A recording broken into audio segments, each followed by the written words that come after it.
Okay, we're going to talk about race and ethnic relations. Race and society. A race is a group of people with physical characteristics who constitute a group in the minds of humans. So, you could be black, but that doesn't technically mean you're African American.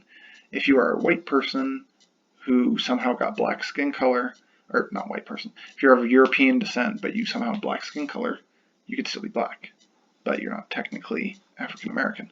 So race as itself is a social construct, and many people might belong to more than one quote-unquote race. You will have people who consider themselves white Hispanic. I know I had a few friends in my high school that were half white, half Hispanic. They would very much consider themselves white. They would very much consider themselves Hispanic at the exact same time. Okay. Modern races often considered to be of these broader categories. White, black, Latino, can include Spain, doesn't have to, Asian, Native American, and we're talking about our country. And then some people consider Middle Eastern to be distinct, where they are halfway in between Asian and European. They're not really European, they're not really Asian. So some people consider Middle Eastern to be its own racial category. Okay, ethnicity. Cultural patterns emerge over time, create ethnicities, English, German, French, whatever. It's what differentiates people over similar physical characteristics. So, race is maybe what you look like. However, ethnicity is what differentiates people that look very similar. Amongst many white people in America, they don't even know what they are. And it also doesn't matter to them, they're just Americans. But you may not know that this person is, for my example, for me, 50% German, 25% English, and then 1/8 Czech, 1/8 British of some sort, I'm guessing. But like even me, as your teacher, who teaches us to you ethnicity and race, I don't even know my full racial history. Because I will say that like my grandmother on my father's side, she was actually at Robertson, which is a British last name. However, that was, I believe, her stepfather's last name, which has nothing to do with my genetic code. So it's hard to know how Czech or how English I am. As many European and African Americans do not practice their ethnic traditions anymore, some would say white American or African American is their race. So you'll have many African Americans because of slavery and the like. They don't know if they're Nigerian, Ethiopian. It doesn't matter to them because being African American is what really connects them. Many white Americans might just consider themselves Americans or European Americans, but we don't use that phrase that much. For me, for example, I would consider myself more Catholic American than German American because I don't do anything particularly German. Now there's things that are German that you Midwestern people do, sausages, whatever, but there's not a lot of things that I celebrate as someone of German descent. Whereas some people, if they're recently come to this country, they might definitely celebrate traditions from their homeland. Okay, minority groups are people who are not dominant in society and do not constitute a majority of the people. Some sociologists argue whether or not being a successful minority group separates you from different minority groups. So I think the example being when those of Asian descent are actually on average the most rich and the most successful, and the average Asian person is more educated and makes more money than the average white person does, are they feeling the effects of being a minority the same way as an African American or a Latino person would? You also get some minority groups like the Jewish community might make a lot more money, but they're also a lot more well educated than some other people. Do these people have the same experience as a person of African descent, where they're not expected to do as much as maybe someone of Asian descent? And that can also be a positive and negative stereotyping too.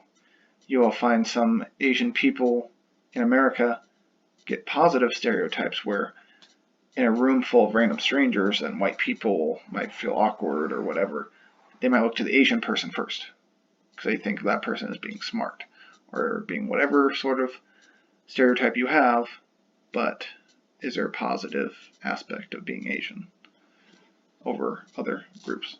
I will not be showing you the YouTube video. Section 2, intergroup relations. Discrimination is an act of aggression or denial of equal rights to another group. Okay, you have to be aggressive. You have to deny the equality of another group. You cannot discriminate technically against someone of your own group unless you are considering them to no longer be in your group. So if you are someone that dislikes someone and they are exactly like you, so for example, for me, if they were a white person who was Catholic, raised in Nebraska, everything, and I absolutely hated them, that isn't really discrimination because they're the same. Okay. Prejudice is the negative attitudes towards those people. So you might find if you're not around people of different races or ethnicities, you may not actually discriminate day to day, but you might have a lot of prejudice. So you might have negative attitudes. These are any jokes, any nasty comments that you make when people aren't around. None of us are immune from this. I've seen almost every single person in my life has a smidge of prejudice. Everybody has these bad stereotypes about other people. They're either unsupported or they're just general beliefs of the whole society. There are some examples of Asians being good at math. That doesn't mean anything. Okay. You might have some ideas that European Americans or white people are richer. Doesn't mean everybody's richer if you're white. Stuff like that. Okay. Discrimination. Legal discrimination is when we make laws that discriminate. So segregation of the past was legal discrimination. And institutional discrimination is where society does it. So if you go to a school with a minority student and you refuse to be their friend, maybe you're not actually required to do that, but you say, I don't want to be friends with anyone that's not white. That's discrimination. It's just not from the government. If you almost never hire minority candidates for a job, or you never do it, that's your own choice of discrimination. Stereotypes. It's an oversimplified or unfavorable generalization of another group. So there are some things like self-fulfilling prophecy. Group members begin to act like their group stereotypes. So, and I keep bringing this up, but if you have like Asian students at school, they might have had a teacher that for whatever reason thought they'd be great at math because they're an Asian student. And then they get all this self-fulfilling prophecy where every time they do something good at math, they are rewarded and it's all great. And then it just becomes a self-fulfilling prophecy. It also becomes a negative one where you have public schools where they might not expect a black kid or a Latino kid to do well. And then they don't help that kid. That kid does bad. And then they know that kid is doing bad and they don't help. And then it just becomes, or that kid might have just been smart enough to be the best kid in class, but you never helped them. Okay. I know for me personally, I helped at Pender High School for a little bit of time. There was a junior high kid. He was of Sioux descent, I believe. And he had very terrible English skills. He was a 6th or 7th grader with the reading ability of a 3rd or 4th grader. Very far behind his peers. And however, every time I would work with that kid, one of the smartest kids I've ever talked to. Smart as whip. You could see the wheels turning in his head. Very quick mind. He just hadn't been given the same type of help as some other kids, I think. Some of those people can have violent self-fulfilling prophecies for stereotypes. So you can have some things where you have to be tough because you're the minority student and they have to be in the gang or whatever. And that becomes a membership marker. So there might be things where if you're at a school that's half white, half black, the white students And the black students, if they get into fights, are treated entirely differently based off of what's going on. Okay, gang culture can arise from these situations. So any kid could join a gang in a school. However, if there is a Latino gang at the school or even a white gang at the school, if it's known for being that ethnicity, you might be forcibly recruited if you're a part of that ethnicity. Okay, and then there's a famous doll study of, and it's really sad, even till this day, you take little white kids, little black kids, and something they did in the 50s to stop school segregation, they prove that, and it's still really sad to this day, white kids and even black kids both will always prefer white dolls to black dolls. And they'll have negative stereotypes like which one is nicer, which one is meaner. And it's always really sad because it's usually white's good, black's bad. And even until this day, where supposedly racism is getting a lot better, a lot of things are still understood on that paradigm. Okay, a stereotype is something that someone has to really get past. Once a stereotype is accepted, a person has to get past that hurdle of discrimination.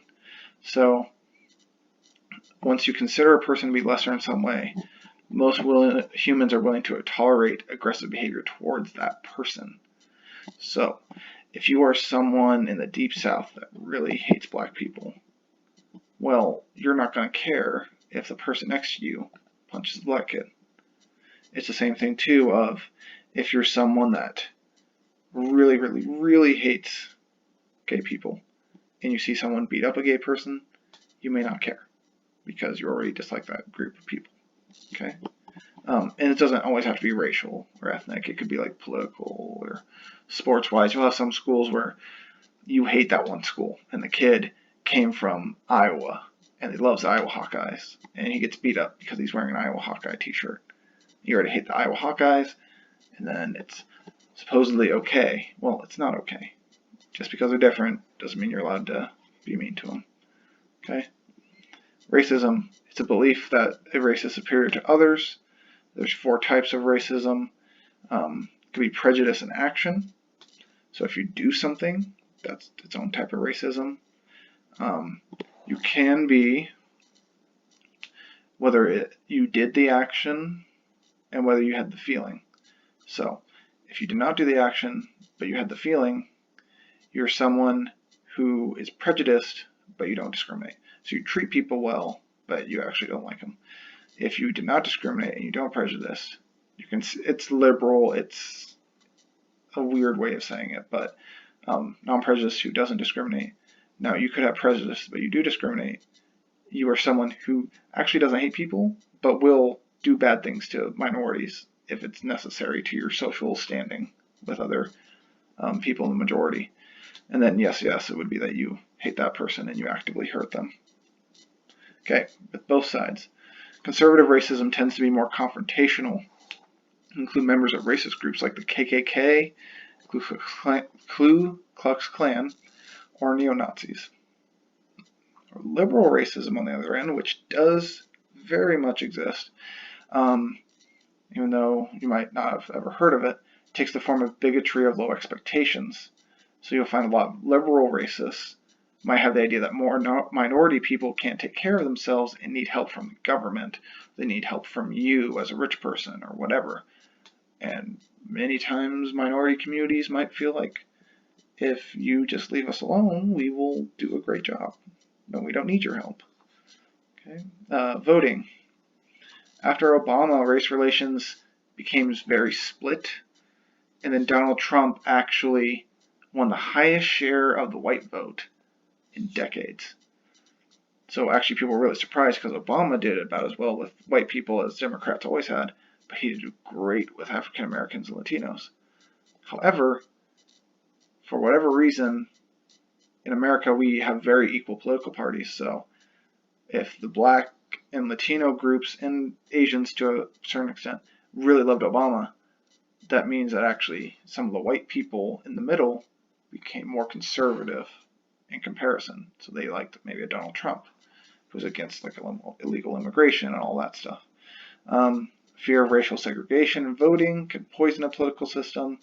So if you shove all the minorities in one area, that's really going to hurt your democracy. And it doesn't help people to actually do it. It could get you a minority candidate or minority leader, but if they are one person out of 50, it doesn't matter. In some ways, Omaha, I know, is a little bad with this, where they have 3 representatives of African American descent in North Omaha, I believe. However, they're all Democrats. Nebraska's very much a Republican state, and I'm not sure if they get any of much thing done because they're usually always in the minority in one way or the other. They're black Democrats in a state of mostly white Republicans. So it can be very interesting how that can affect a democracy when people of minority descent aren't spread out well, or they just don't get a good voice. You might see Democrats pander and promise everything to people of other races. We're going to get you reparations, so we're sorry for racism, and we're going to give you some money. While Republicans realize that they might always be called the racists anyway, so why help any minorities if they think Republicans are racist? So they tend to ignore minority voters. Democrats try to give them small things, or very things, but they're not trying to fix major problems.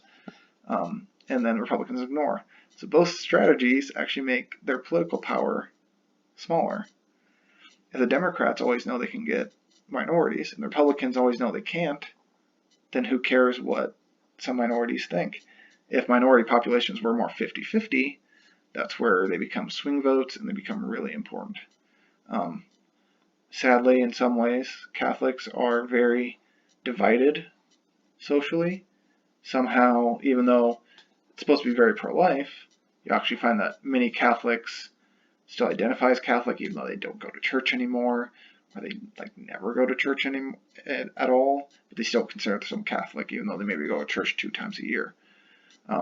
You will find the less you go to church, those people tend to be more Democrat, more pro-choice, where actually in a lot of elections, Catholics are split 50-50, even though one political party is very pro-choice and one is very pro-life. Okay, the norms. People internalize the norms of their society over time. Racism is inherited and nurturing, so most of you start really young, and if you make any mistakes racism-wise, it's not a big deal. You're just making an observation and you don't know any better. 2 examples I'll give you even from my own childhood. I know there was a kid at my school thought that the African American kid was different somehow. Wasn't, but we had not had an African American kid in our grade until 6th or 7th grade. I know my brother actually once screamed "Hola" at like Amigos. Not a great thing to do, but he was like 3rd or 4th grade. It wasn't like he was a grown adult. Scapegoating can be blaming groups for your problems. So you might find white racists will say that black people are ruining this country, or Jewish people, or whatever. And they have their own problems and they're horrible people, but it's easier to blame someone else than yourself. So think about it. Are KKK members likely to be rich or poor? Does hate flow through your own pain? KKK members probably have all that hatred because their life sucks. You probably don't find them any super rich racists. Okay? If you're rich, why do you care what other people are doing? Because you're having a great life. You're having a great time. Hate often flows through your own pain, which is kind of horrible because poor white people who might be KKK or not doing so well, they might actually have more in common with people of minority descent who might not make as much money as white people. There you get all of that together, where this actually doesn't make a lot of sense why they would have to hate other groups. Okay, cultural pluralism. It's where the sections of people live in distinct but coexisting lives. So, Switzerland has 3 official languages, German, French, and Italian, and different areas speak entirely different languages. So Switzerland, they don't mix. There's Italian Switzerland, German Switzerland, French Switzerland. However, it's one country, and they still work together. Okay, assimilation It's combining your culture with your new country. So America is a very prime example. We are a combination of many, many different cultures.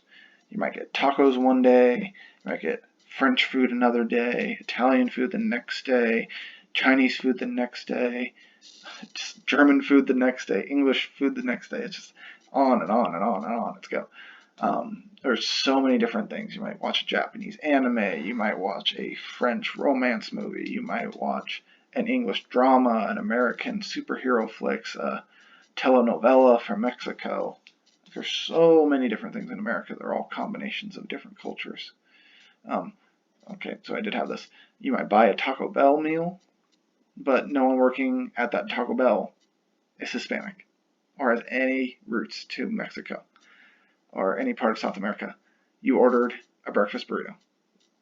Okay, doesn't mean anything. We just have many people of culture in many different ways. If you go to, I went to many hoo-hots in my own personal time. At almost every hoo-hot I've been, it's mostly white people working at the hoo-hot. Not many Mongolians are living in Nebraska, but it's still a thing. Okay, segregation.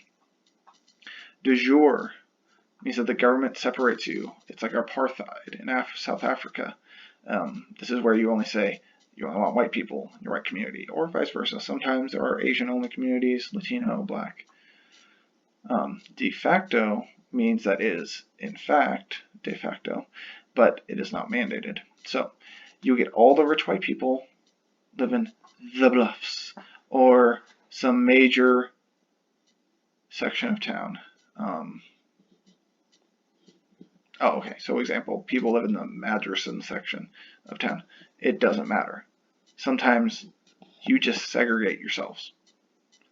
There are some communities that will make it that your house has to be a certain size. And the only houses of a certain size are going to be rich houses.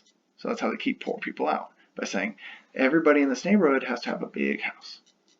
You're not saying it has to be a rich house, but it's definitely going to be a rich house. Okay. And then reparations, there's some YouTube videos if you really wanted them. It's the idea of, do we make up for those past problems? Do we pay black people for slavery? Because it really put back African Americans money-wise, even up until this day, which can very much be argued, but how much would you pay people? Would you pay someone that is of entirely slavery descent? What about a African American that literally just came from Africa? What money would you give them? The person that just came from Africa had nothing to do with slavery.